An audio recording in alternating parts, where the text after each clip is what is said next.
Hello, नमस्ते, welcome, स्वागत है आप सभी का मालवी एकेडमी पे। और मैं आप सभी के सामने लेके आ गया हूं ज्योग्राफी का सिलेबस और स्ट्रेटेजी पे वीडियो।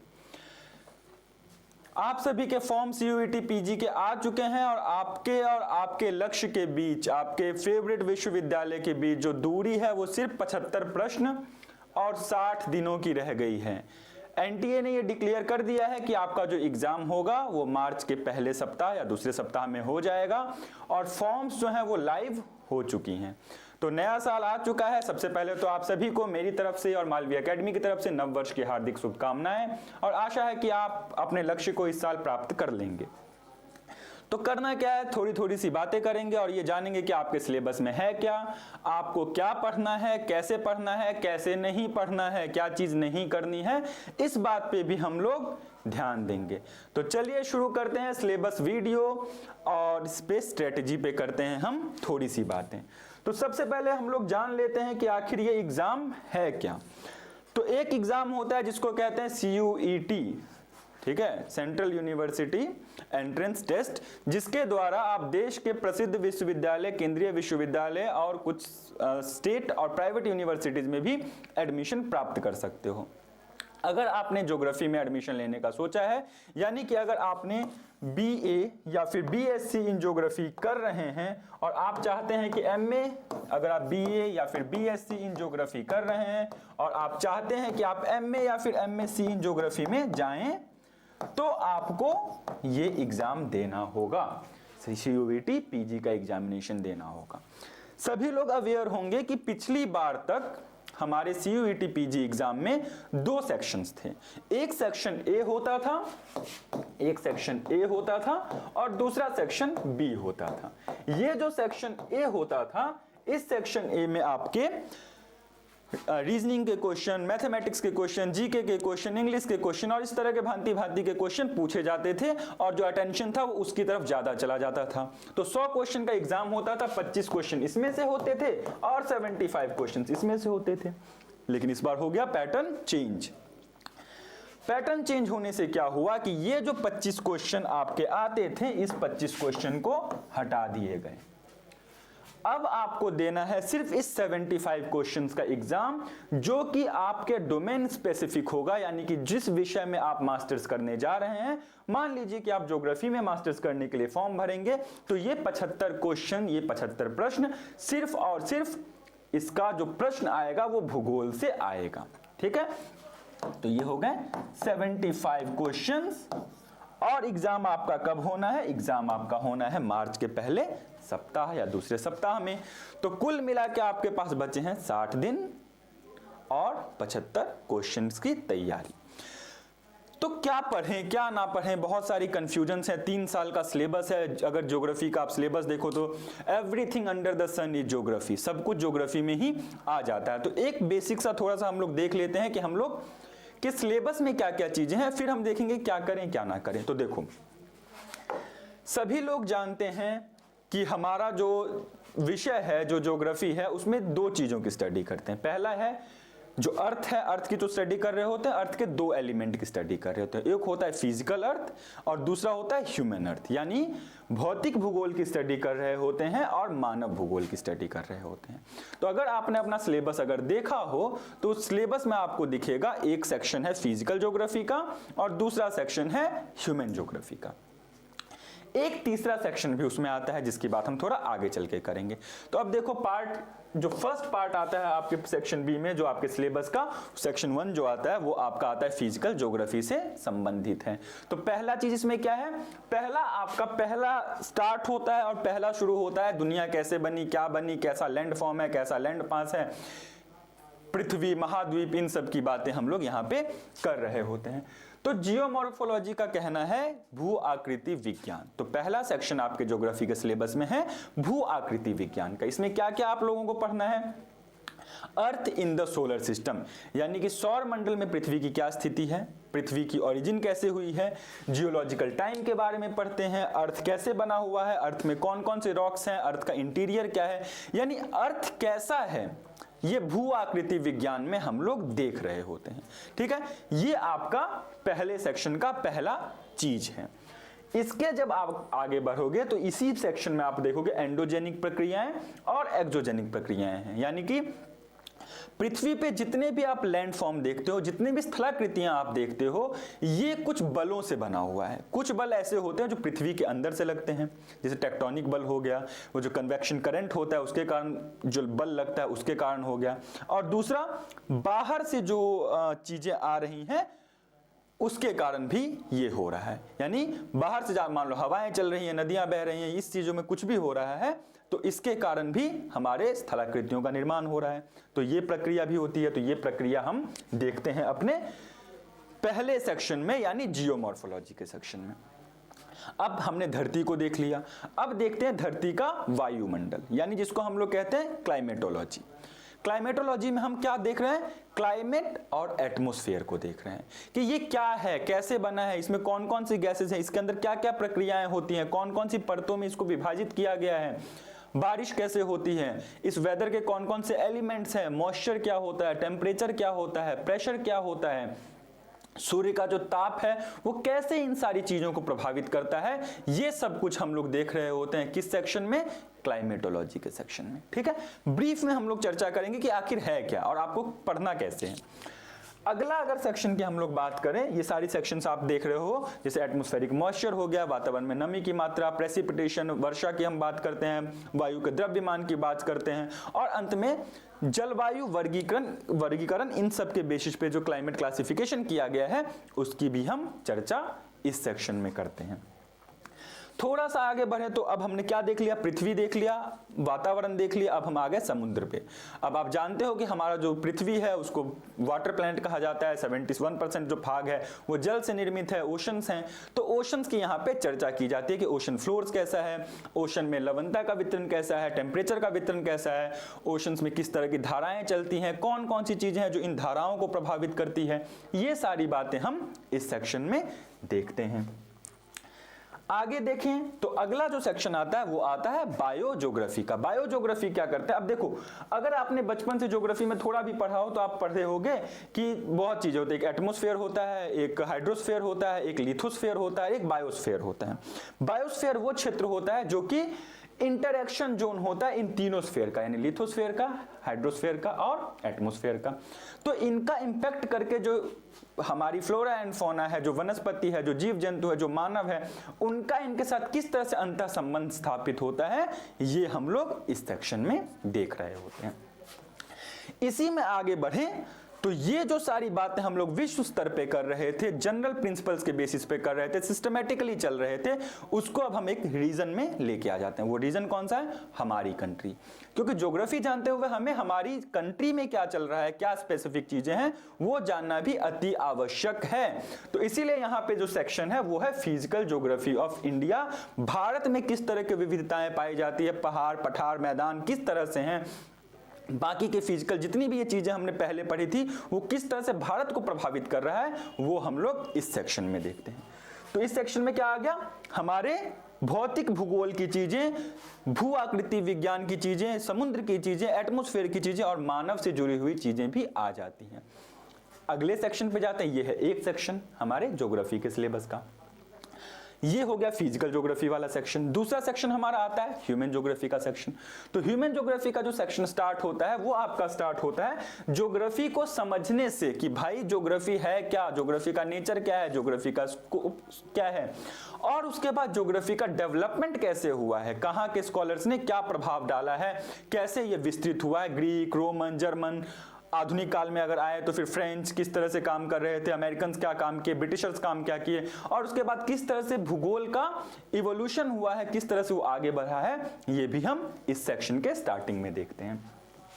अगर इसी सेक्शन में आगे चलें तो भूगोल के विकास को हमने देख लिया। अब हम लोग क्या देखते हैं? पॉपुलेशन को देखते हैं, यानी जनसंख्या से संबंधित चीजें कि किस तरह से रेसेस क्या हैं, पॉपुलेशन कैसे बढ़ता है, पॉपुलेशन की क्या थ्योरीज हैं, जनसंख्या भारत की क्या स्थिति है, विश्व की क्या स्थिति है, ये सारी बातें भी हम देखने की कोशिश करते हैं आपके पॉपुलेशन ज्योग्राफी के सेक्शन में। आगे चलिए, इसके बाद आ जाता है ज्योग्राफी ऑफ रिसोर्स, यानी कि संसाधनों की इसमें बात करते हैं। इसमें सारे जो संसाधन है जो मानव से जुड़ी हुई हैं, जिस पे मानव का कंट्रोल है या मानव नेचर को एक्सप्लॉइट करके ले रहा है, ये सारी बातें भी हम ज्योग्राफी ऑफ रिसोर्स में देखते हैं। जब हमारे पास रिसोर्सेज आ जाते हैं ना, तो हम बात करते हैं इकोनॉमी की। तो हमारे सिलेबस में आपको दिखता है इकोनॉमिक ज्योग्राफी, यानी आर्थिक भूगोल। अब आर्थिक भूगोल में क्या चीजें पढ़ते हैं? मानव की एक्टिविटीज क्या है, मानव की अर्थव्यवस्थाएं कैसे चलती हैं, और इस अर्थव्यवस्था के अलग अलग एलिमेंट्स कौन से हैं, अलग अलग चीजें कौन सी हैं, वो सारी हम लोग इस सेक्शन में देखते हैं। आगे बढ़े, अगर मानव भूगोल में ही अगर हम आगे बढ़ने की कोशिश करें तो इकोनॉमिक ज्योग्राफी के बाद हम लोग यहाँ पे, अब इकोनॉमिक ज्योग्राफी में बहुत चीजें हैं। ट्रांसपोर्टेशन है, मतलब जो 3 एक्टिविटीज हम लोग देखते हैं ना, primary activity, secondary activity, tertiary activity, इन सब के बारे में हम लोग पूरे विस्तृत में यहाँ पे पढ़ते हैं। और हर एक्टिविटी में क्या चीज है, मान लो अगर प्राइमरी एक्टिविटी में एग्रीकल्चर आ रहा है, तो एग्रीकल्चर में हम क्या चीजें देखेंगे, किस चीज का प्रोडक्शन देखेंगे, कैसे होता है वो देखेंगे। ये सारी बातें हम इकोनॉमिक ज्योग्राफी में देखते हैं। आगे चलें तो कल्चरल लैंडस्केप की हम बात करते हैं, इन सारी बातों का, ट्रांसपोर्ट नेटवर्क और इन सब चीजों को, रीजनल डेवलपमेंट की बात करते हैं कि अलग अलग क्षेत्रों का विकास किस तरह से होता है। ये भी समझ आपकी जो है ह्यूमन ज्योग्राफी जब हम लोग देख रहे हैं तो उसमें देखने को मिलते हैं। तो क्या क्या हमने ह्यूमन ज्योग्राफी में देख लिया? ह्यूमन ज्योग्राफी में हमने मुख्य रूप से देखा भूगोल का विकास, भूगोल का क्रमिक विकास किस तरह से हुआ है, भूगोल में क्या क्या चीजें हैं, भूगोल की समझ को हमने डेवलप की। उसके बाद आगे बढ़े, भूगोल में हम मानवों पे गए, हमने मानव की जनसंख्या की बात की, उसके वितरण की बात की, उसके परिणामों की बात की, रेसेस की बात की। उसके बाद पृथ्वी पे जो रिसोर्स हैं, जो संसाधन है, उसको मानव किस तरह से प्रयोग कर रहा है, उसकी बात की। उसके बाद इकोनॉमी की बात की कि मानव इन संसाधनों का प्रयोग करके अपनी अर्थव्यवस्थाएं कैसे चला रहा है, अर्थव्यवस्थाओं को कैसे आगे बढ़ा रहा है, इस पे हमने चर्चा की। ठीक है, अब जैसे हमने फिजिकल ज्योग्राफी में ज्योग्राफी ऑफ इंडिया देखा था, हम ह्यूमन ज्योग्राफी में ज्योग्राफी ऑफ इंडिया देख रहे हैं। यानी ह्यूमन ज्योग्राफी के सेक्शन में अब हम लोग मानव भूगोल भारत में देख रहे हैं। यानी भारत में मान लो भूगोल का विकास देखा, भारत में जनसंख्या का क्रमिक विकास देखा, जनसंख्या का वितरण देखा, भारत में संसाधन को देखा, भारत में इकोनॉमी को देखा, भारत में इन सारी चीजों को जब हम लोग देखते हैं तो geography of India, human geography of India को हम लोग समझ रहे होते हैं। ठीक है, अब इन दोनों सेक्शंस को समझने के लिए भूगोल वेता जो होते हैं, जो ज्योग्राफर्स होते हैं, वो 2 टूल्स का हमेशा प्रयोग करते हैं। यानी physical geography and human geography को समझने के लिए, आगे बढ़ाने के लिए 2 टूल्स का प्रयोग करते हैं। तो पहला टूल जो है वो है आपका कार्टोग्राफी, यानी मापनी की जो तकनीकें हैं, जो नक्शा बनाने की तकनीकें हैं, जो मानचित्र निर्माण की तकनीकें हैं, उसको हम लोग समझते हैं। और दूसरा चीज क्या होता है? स्टैटिस्टिक्स। ठीक है, यानी सांख्यिकी का प्रयोग करके हम भूगोल को समझने की कोशिश करते हैं। तो ऐसा माना जाता है कि 2 इंपॉर्टेंट सेक्शन जो था हमारा human geography and physical geography का, उसको सपोर्ट करता है हमारा ये 3rd सेक्शन जो कि ज्योग्राफिकल टेक्निक्स हैं। जैसे मैंने बताया, इसमें जब आप आगे बढ़ेंगे तो सबसे पहले आपको मैप मेकिंग टेक्निक आएगा, कार्टोग्राफी टेक्निक आएगा कि मैप कैसे बनाया जाता है, मैप के कौन कौन से एलिमेंट्स होते हैं, कैसे बनता है, प्रोजेक्शंस क्या होता है, ये सारी चीजें हम लोग यहाँ पे देखते हैं। रिलीफ को किस तरह से शो करते हैं, मैप पे अलग अलग एलिमेंट्स को कैसे शो करते हैं, ये सारी चीजें हम लोग यहाँ पे देख रहे होते हैं। मेथड्स कैसे हैं, कौन से इंस्ट्रूमेंट्स होता है, डेटा कलेक्ट कैसे करते हैं। और इसी में आगे बढ़ते तो वेदर मैप की बात करते हैं, जो मौसम मानचित्र होते हैं उसको हम कैसे बनाते हैं, उसमें क्या क्या चीजें होते हैं, क्या क्या सिंबल्स होते हैं, ये सारी बातें आपकी वहां पे देखने को मिलती है। ठीक, भारत में भी मानचित्र मैपिंग कैसे होती है, कौन सी एजेंसी करते हैं, ये सारी बातें भी यहाँ पे देखने को मिलती है।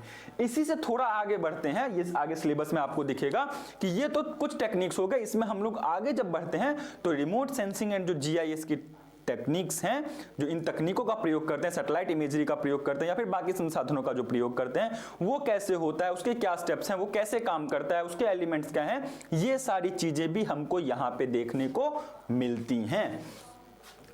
आगे चलते हैं, सर्वेइंग की बात करते हैं। अगर आप मानचित्र बनाने जा रहे हो तो कैसे बनाओगे, ग्राउंड की सर्वे करोगे ना, तो ये सर्वे की किन विधियों का प्रयोग करोगे, ये सारी बातें भी हमारे सिलेबस में हमें देखने को मिल जाती हैं। आगे स्टैटिस्टिकल मेथड है, जो सांख्यिकीय विधियां हैं, चाहे वो फ्रीक्वेंसी डिस्ट्रीब्यूशन हो, चाहे वो डायग्राम में हम कैसे बनाते हैं, टेब्यूलेशन कैसे करते हैं, parametric and non parametric test कैसे परफॉर्म करते हैं, काय स्क्वायर टेस्ट क्या होता है, टी टेस्ट क्या होता है, ये सारी बातें हम लोग यहाँ पे समझते हैं।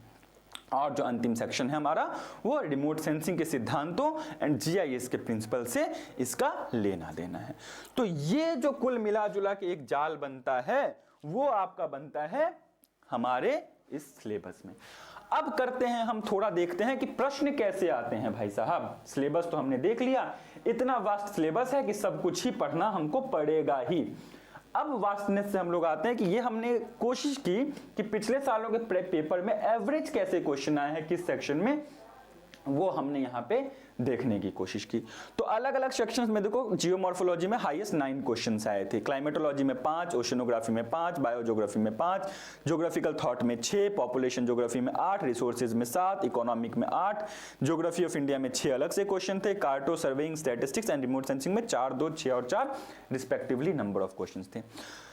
तो इस चार्ट को देख के आपको एक बात समझ में आएगी कि ज्योग्राफी का हर सेक्शन इंपॉर्टेंट है। कोई भी सेक्शन पूरी तरीके से छोड़ के आप नहीं जा सकते हो। अगर मान लो कि 75 क्वेश्चंस आ रहे हैं तो हम लोग ऐसा मान के चल सकते हैं कि 30 और 15 का डिवीजन तो होगा ही, यानी 30 क्वेश्चन फिजिकल ज्योग्राफी से, 30 क्वेश्चन ह्यूमन ज्योग्राफी से और 15 क्वेश्चन आपको टेक्निक से देखने को मिलेगा ही। अब ये नंबर किसी में बढ़ सकता है, किसी साल घट सकता है, ये कैसे होगा ये किसी को नहीं पता होता है। तो यहां से क्या आपको समझ में आया, जो सेक्शंस हैं वो सभी के सभी इंपॉर्टेंट है, आपको सभी देखना होगा। अब ये तो हो गए सिलेबस और क्वेश्चंस की चर्चा। करना क्या क्या है, क्या क्या चीजें करनी है जो कि आपके सिलेक्शन को अश्योर करेगा।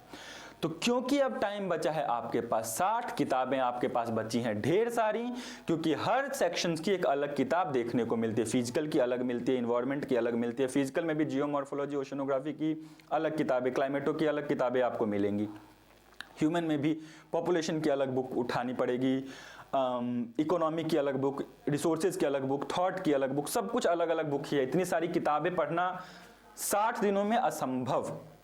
कोई पढ़ ले तो भाई कह नहीं सकते, लेकिन ये बहुत ही कठिन कार्य है, करना बहुत ही मुश्किल है इसको। तो क्या करें भाई, करना ये है कि आपको फॉलो करना है RAP प्रिंसिपल, रैप प्रिंसिपल। गाना नहीं सुनना है। RAP क्या है आपका, रिवीजन, एनालिसिस एंड प्रैक्टिस। ये क्या है, सबसे पहले आपको अपना जो सिलेबस है उसको रिवाइज करना है, ये आपकी पहली प्रायोरिटी होनी चाहिए। अब सिलेबस को रिवाइज कैसे करना है कि मान लीजिए आपने 3 साल भूगोल पढ़ा है, आपके पास कुछ किताबें होंगी, कुछ नोट्स होंगे, कुछ चीजें होंगी, कुछ ऑनलाइन मटेरियल होगा, कुछ यूट्यूब पे मटेरियल होगा, मालवीय एकेडमी के ऐप पे आपको बहुत सारे मटेरियल्स मिलेंगे। तो ये सारी चीजें आप लोग वहां पे जाके देख सकते हो। तो एक रिवीजन मस्ट है आपके पूरे सिलेबस का। अब जब आप रिवीजन कर रहे होते हैं तो हमेशा हमें ये अवेयरनेस होता है कि हमारी कमी कहाँ है, हमारी अधिकता कहाँ है, कौन सा सेक्शन हमारा स्ट्रांग चल रहा है, कौन सा सेक्शन हमारा वीक चल रहा है। इसका अवेयरनेस आपके माइंड में होना अति आवश्यक है। प्रॉब्लम को सॉल्व करने से पहले यह जरूरी है कि आप प्रॉब्लम को समझें। तो कौन से सेक्शन को आपको पढ़ने की या प्रैक्टिस करने की ज्यादा जरूरी है, उसके लिए आपको ये पता हो कि आपका कौन सा सेक्शन वीक है। तो रिवीजन करेंगे और अपने आप को एनालाइज करेंगे कि मैं कहां पे वीक हूं, मैं कहां पे कमजोर हूं। ये करते हुए आप उस सेक्शंस की ज्यादा प्रैक्टिस करेंगे और जो आपको लगता है कि आपका स्ट्रांग है, आपको बहुत सारी चीजें उसमें आती है, उसकी थोड़ी कम प्रैक्टिस कर सकते हैं, बट प्रैक्टिस सबकी करनी है। अब प्रैक्टिस के बाद फिर से आपको एनालिसिस पे जाना है कि जब मान लो आपने 75-100 क्वेश्चन कहीं से प्रैक्टिस किया तो आपको दिखेंगी कुछ गलतियां। उस गलतियों को एनालाइज करो कि ये मेरी गलती हुई क्यों, क्या कमी रहेगी, क्या मेरे कॉन्सेप्ट क्लैरिटी में दिक्कत है, क्या मैं ज्यादा एक्साइटेड होकर गलत कर दिया हूं, क्या ये कोई बच्चों वाला क्वेश्चन था जो गलत नहीं होना चाहिए था। फिर से उसकी एनालिसिस करो और फिर से आप उस टॉपिक को जाके रिवाइज करो। तो ये सर्कुलर मोशन में चलेगा, पहले रिवीजन, फिर एनालिसिस, फिर प्रैक्टिस, प्रैक्टिस के बाद फिर से आपको करना है एनालिसिस और फिर से आपको करना है रिवीजन। और ये जो चलेगा कॉन्सिक्वेंसेस में, ये आपको कंटिन्यूअसली आपके एग्जाम तक होते रहेगा। पॉइंट 1। दूसरा, सोर्स पे सफल नहीं करना है। अगर मान लीजिए आपने कोई एक्स ऑथर की किताब पहले सेमेस्टर में फिजिकल ज्योग्राफी के लिए पढ़ी है, वही किताब आप अभी पढ़ोगे, you don't have to take any other book for your preparation। अगर आपने किसी एक व्यक्ति का नोट से, वो कोई भी हो सकता है, आप कोई YouTube चैनल फॉलो कर रहे हैं, आप कोई कुछ भी फॉलो कर रहे हैं, good, but please don't change your sources. आपका सोर्स बार बार नहीं बदलना चाहिए। जो किताब आपने एक बार पढ़ी है फिर से आपको वही रिवाइज करना है। तो एक सोर्स पे, एक बुक पे, एक कंटेंट पे भरोसा रख के उसकी रिवीजन करना है।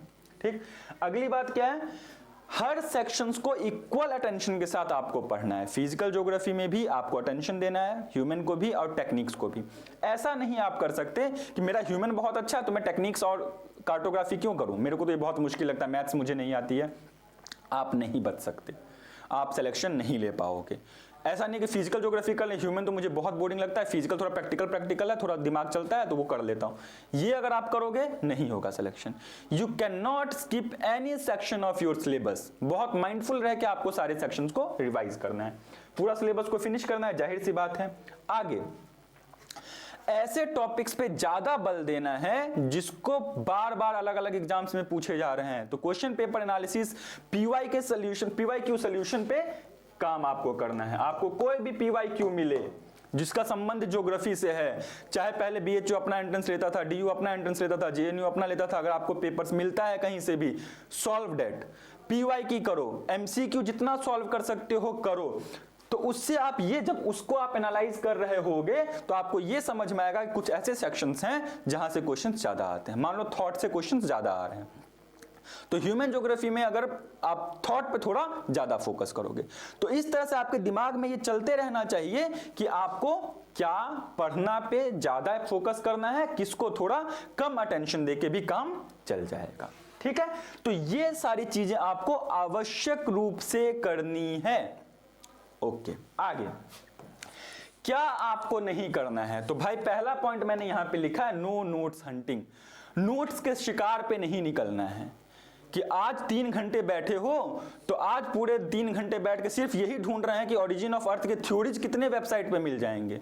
25 वेबसाइट से उसके नोट डाउनलोड कर लिए, 25 लेक्चर्स उसके इंस्टॉल वो सेव करके रख लिया कि हम बाद में देखेंगे। ये टाइम का वेस्टेज है। नोट्स के हंटिंग पे निकलने का टाइम नहीं है अभी। ठीक है, तो नोट्स ढूंढने के लिए एकदम पागल नहीं हो जाना है कि नोट्स ढूंढते रहो, नोट्स ढूंढते रहो, इससे भी ले लो उससे भी ले लो, ये नहीं करना है। दूसरा, यूट्यूब बाजी नहीं करनी है। अभी का ऐसा समय हो गया है कि कुछ भी होगा आपको यूट्यूब पे मिलेगा। अभी से ही शुरू हो जाएंगे कि ज्योग्राफी में इतने क्वेश्चन कर लेंगे तो सफलता पक्की, इतना कट ऑफ जाएगा, ये सब फालतू की बातें हैं। कोई अभी कट ऑफ नहीं बता सकता जब तक पेपर ना हो जाए, जब तक उसकी एनालिसिस ना हो जाए। ठीक है, तो YouTube पे अपना टाइम फालतू में वेस्ट नहीं करना अलग अलग चैनल को सफल करने पे। इससे कनेक्ट करो कि स्टिक ऑन वन सोर्स। अगर आपने किसी एक व्यक्ति का चैनल सब्सक्राइब करके उसको देख रहे हो तो प्लीज उस पर फोकस कीजिए। ठीक, अगर पैनिक में नहीं जाना है, डर नहीं जाना, अगर ये वो कह रहा है, ये वो कह दिया, ये ऐसे कह दिया, ये ऐसे कह दिया, बहुत मुश्किल है, ये है वो है, मत सुनो। YouTube वालों की भी मत सुनो, अपने दोस्तों की मत सुनो, अपने पीयर ग्रुप की भी मत सुनो। जो भी डराने की कोशिश करे उनसे दूर रहो, पैनिक नहीं होना है। अगला जो एक इंपॉर्टेंट कॉन्सेप्ट है कि आपका जो उद्देश्य है वो है एक टेस्ट देना जिसमें 75 MCQ आते हैं।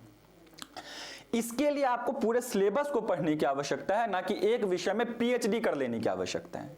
मान लो कि तुमने पढ़ना शुरू किया थॉट में तुम्हें फ्रेंच अच्छे लगे, फ्रेंच में तुम्हें ब्लाश अच्छे लगे, तो अब तुमने 25 बुक से, 25 वेबसाइट से, 25 सोर्सेज से तुमने ब्लाश के बारे में इतना पढ़ लिया कि तुम ब्लाश पे तुमने PhD कर ली। ये नहीं करना है। ठीक, सभी टॉपिक्स को इंपॉर्टेंस देके सभी के बारे में उतनी चीजें जान लो जो कि महत्वपूर्ण है। उस पर PhD नहीं करना है किसी भी विषय पे इस समय आपको। अगला, सिर्फ थ्योरेटिकल नॉलेज पे अगर फोकस करते रहोगे, सिर्फ कंटेंट पढ़ लोगे, ये पढ़ लिया, MCQ कभी सॉल्व नहीं कर पाओगे।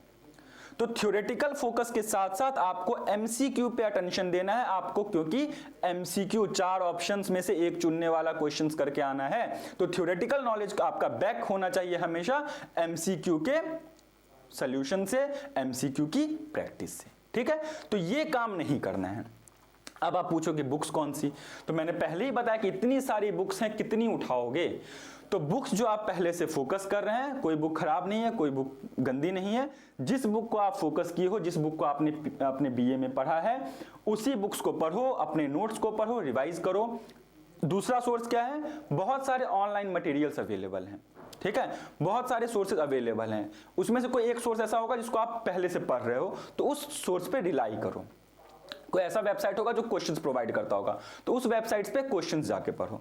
कोई यूट्यूब चैनल होगा जो कि ज्योग्राफी पढ़ा रहा होगा, उस पे जाके फोकस करो। ठीक है, अब कहने को तो मैं ये भी कह सकता हूं कि आइए सब लोग मालवीय एकेडमी का ही चैनल देखिए, बट नहीं, हमारा उद्देश्य है कि आप सेलेक्ट हो। तो जिससे भी आपने पढ़ा है, जिससे भी आपने पहले क्लासेस किए, जिससे भी आपने सीखा है, प्लीज स्टिक करके उनका अच्छे से पढ़िए। इसी के साथ ये बात अलग है कि मालवी एकेडमी के ऐप अगर आप देखें तो ज्योग्राफी पीजी का कोर्सेस हमारा काफी पहले से चल रहा है, उस पर हमने बहुत सारे सिलेबस को खत्म कर दिया है, नोट्स हैं, चैप्टर बुकलेट हैं, पीपीटी है, क्वेश्चंस हैं, बहुत कुछ है। तो वो एक अच्छे सोर्स की तरह भी आप प्रयोग कर सकते हो। अगर आपने कहीं और नहीं पढ़ा है या नहीं देखा है तो ये एक अच्छा सोर्स आप मालवी एकेडमी के ऐप पे देख सकते हैं। दूसरी चीज, एमसीक्यू के लिए टेस्ट सीरीज आप जरूर ज्वाइन कीजिए। जहां पे भी आपको अच्छी टेस्ट सीरीज मिले उसको ज्वाइन कीजिए, उसको सॉल्व कीजिए और प्रैक्टिस कीजिए। जितनी ज्यादा प्रैक्टिस करेंगे उतना ज्यादा ही आपको वो आपके प्रिपरेशन में मदद करेगा। ठीक है, तो इन सभी बातों का ध्यान रख के आप अपनी तैयारी को शुरू करेंगे। फोकस, अटेंशन आपका है एग्जाम क्रैक करना, ना कि अभी ज्योग्राफी में जीनियस बन जाना। ठीक, तो अभी जीनियस बनने के लिए मत पढ़ो, सिर्फ इतना पढ़ लो, इतना अटेंशन दे लो कि आपके 75 क्वेश्चंस में से मैक्सिमम क्वेश्चन सही हो जाएं। अब कहोगे कट ऑफ, तो मैंने पहले ही बताया कट ऑफ एग्जाम के बाद डिसाइड होता है। जितना मैक्सिमम तुम सही करके आओगे तुम्हारे सिलेक्शन का चांस उतना ज्यादा होगा। तो इन सब बातों को ध्यान में रखते हुए अपनी प्रिपरेशन को दिशा दीजिए, अपने प्रिपरेशन पे अटेंशन दीजिए और तैयारी करते रहिए, प्रैक्टिस करते रहिए, रिवाइज करते रहिए, एनालाइज करते रहिए और मालवी एकेडमी के यूट्यूब चैनल से जुड़े रहिए। मालवी एकेडमी के ऐप से आप जुड़ सकते हैं और वहां पे बहुत सारे कंटेंट अवेलेबल हैं आपके सब्जेक्ट का, वो भी आप एक्सप्लोर कर सकते हैं। तो इसी के साथ हमारी तरफ से और मालवी एकेडमी की तरफ से आपको बहुत सारी शुभकामनाएं। अच्छे से तैयारी करते रहिए और अपने विश्वविद्यालय जिसमें भी आप जाना चाहते हैं वहां पे अपनी एडमिशन को अश्योर कीजिए। Thank you so much, all the best. मिल देंगे हम फिर से किसी अगली क्लास में। Thank you.